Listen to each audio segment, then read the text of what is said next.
Saudari-saudaraku terkasih dalam Tuhan Yesus Kristus,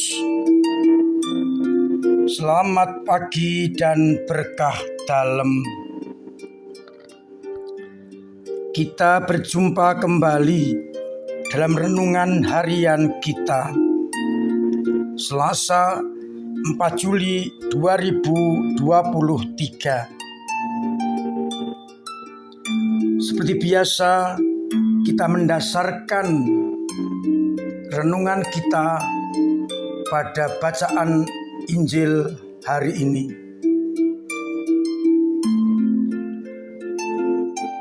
Demikian juga bacaan pertama kita pakai sebagai acuan. Dalam bacaan yang pertama digambarkan bagaimana Allah memporak-porandakan Sodom dan Gomora, dan karena Lot dipandang orang yang setia dalam perjanjian, maka dikecualikan dari hukuman. Ia dan keluarganya mendapatkan kasih karunia Allah dan boleh menerima keselamatan,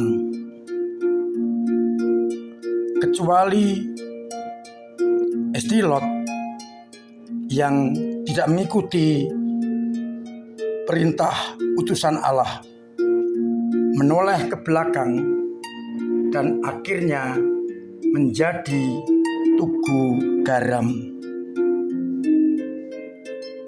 Dari bacaan Injil dari Matius 8 ayat 23 sampai 27 digambarkan bagaimana para murid menghadapi goncangan danau dan perahu mereka hampir tenggelam.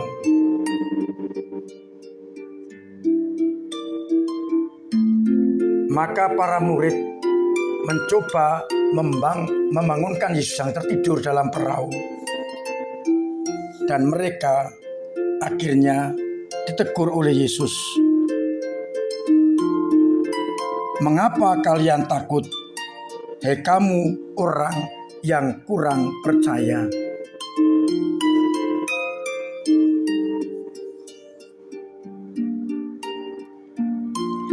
Saudari-saudaraku terkasih dalam Tuhan Yesus Kristus, setiap orang tentu pernah mengalami yang namanya ancaman, goncangan, dan mungkin situasi yang tidak mengenakan, seperti dialami oleh para murid. Namun ditampilkan dalam kedua bacaan kuat kuasa Allah yang begitu dahsyat. Dalam bacaan pertama ditampilkan dengan menghukum kota-kota yang jahat dan menyelamatkan keluarga yang taat beribadah kepada Allah. Kuat kuasa Allah tiada bandingnya, dan bagaimana kita akan menanggapinya.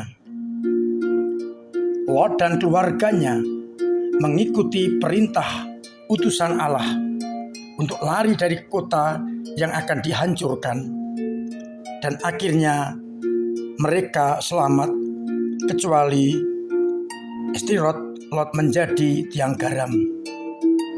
Sodom dan Gomora dihancur leburkan. Kesetiaan membawa keselamatan. Demikian pula pada Injil, meskipun para murid bersama dengan Yesus dalam perahu, ketika perahu ditimbus gelombang, mereka ketakutan, mereka kehilangan pegangan, mereka berteriak-teriak seperti Yesus tidak ada. baru mereka membangunkan Yesus dan meminta pertolongan. Tuhan, tolonglah kita binasa.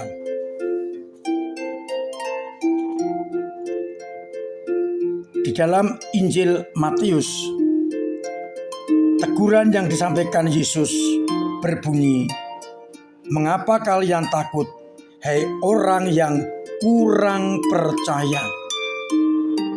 Artinya, mempunyai kepercayaan tetapi sangat tipis, sehingga ketika menghadapi tantangan, goncangan, hambatan, mudah sekali terombang-ambing, bahkan bisa jadi meninggalkan iman.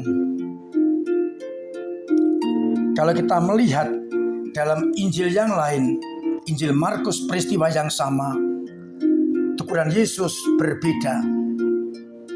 "Mengapa kamu begitu takut?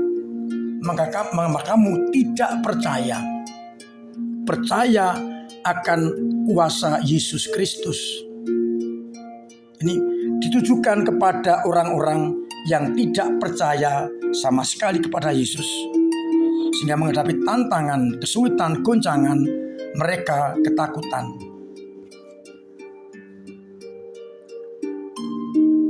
Pada Injil Lukas, tegurannya berbeda lagi pada peristiwa yang sama. "Di manakah iman kepercayaan kamu?" Ini adalah orang yang sudah beriman, tapi karena tantangan-tantangan dunia, hedonisme, ego-ego, akhirnya imannya hilang. Maka tidak mengherankan ketika menghadapi badai gelombang, mereka kehilangan iman.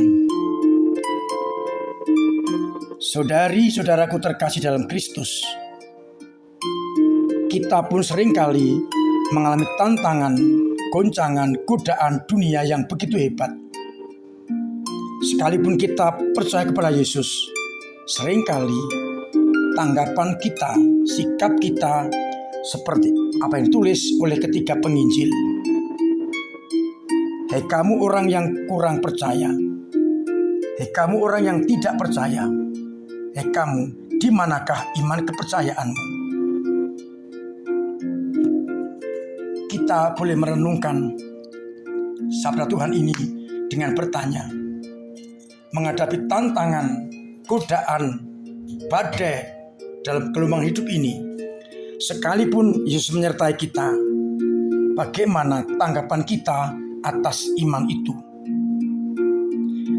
Apakah kita tegur, "Hei kamu orang yang kurang percaya, imannya tipis, imannya mudah goyah, imannya hampir-hampir terkalahkan oleh suasana duniawi, kurang percaya"? Ataukah dikatakan, "Hei kamu yang tidak percaya," sehingga mengandalkan kekuatan sendiri? Ataukah kita ditegur dengan, "Di manakah iman kepercayaanmu?" Apakah iman kita berhadapan dengan dunia tidak hanya tipis tapi sama sekali hilang karena kita dikalahkan oleh nafsu duniawi? Belajar dari Lord, hendaknya kita berani mempercayakan hidup kepada Allah agar kita mendapatkan keselamatan yang datang dari Allah sendiri. Sehingga segala cobaan, tantangan, godaan, hambatan tetap kita percayakan kepada Yesus yang akan membantu kita, sehingga akhirnya kita terbebas dari segala mara bahaya. Semoga iman kita semakin berkembang dan mendalam, dan kita mampu untuk mengandalkan Dia di atas segala-galanya. Tuhan memberkati kita sekalian. Amin. Marilah kita berdoa. Bapa yang penuh kasih, kami bersyukur atas sabda-Mu yang mengingatkan kepada kami bagaimana kami harus menanggapi sabda-sabda dan kehendak-Mu, agar kami bila Kau panggil, kedapatan iman kami berkembang dan mendalam, bukan hilang, bukan menipis, bahkan tidak ada. Biarlah akhirnya dengan seluruh kekuatan kami mengerti kehendak-Mu dan akhirnya melaksanakannya. Bantulah kami umat-Mu agar senantiasa mendengarkan sabda dan melaksanakannya, agar dalam menghadapi badai kami tidak mundur, kami tetap beriman karena mengandalkan Engkau di atas segala-galanya. Bantulah iman umat yang lemah, kuatkanlah mereka. Yang hampir hilang, kokohkan. Dan yang sudah hilang, kembalikan kepada jalan yang benar dan iman yang benar. Semoga akhirnya dengan iman itu mereka boleh berkumpul kembali dalam kerajaan surga.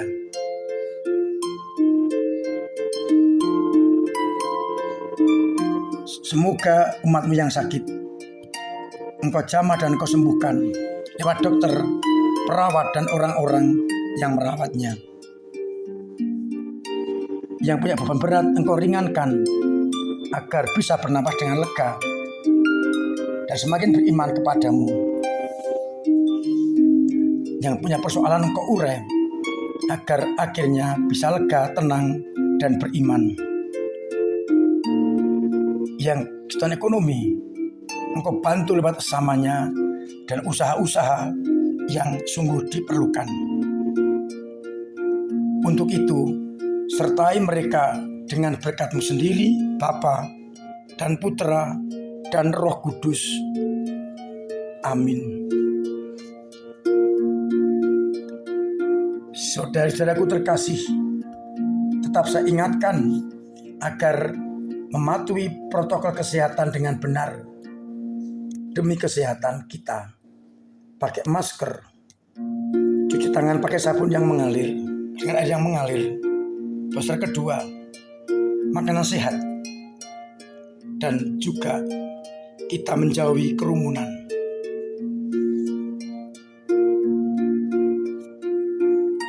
Agar dengan demikian kita benar-benar hidup sehat dan kuat. Saya mengingatkan kepada umat, tanggal 9 akan ada aksi sosial donor darah di Mandala Geraha. Saya undang umat untuk hadir menyumbangkan darahnya demi kehidupan orang lain. Bisa mendaftar lewat Google Form di lingkungan masing-masing, atau tidak sempat bisa langsung ke Mandala Geraha besok hari Minggu. Mudah-mudahan dengan cara ini kita akan mampu untuk melaksanakan kehendak Allah, memberikan perhatian kepada mereka yang membutuhkan, terutama membutuhkan donor darah.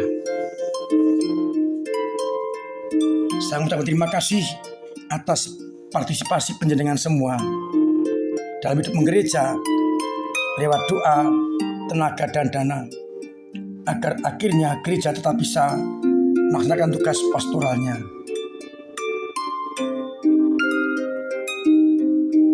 Saya masih mengundang penjenengan yang ingin ikut ambil bagian dalam mengisi gedung serbaguna kita dengan cara misalnya langsung menyumbang transfer atau langsung kepada saya, atau lewat memperbanyak kolekte pembangunan sehingga bisa untuk membeli kebutuhan dan sarana di gedung serbaguna kita.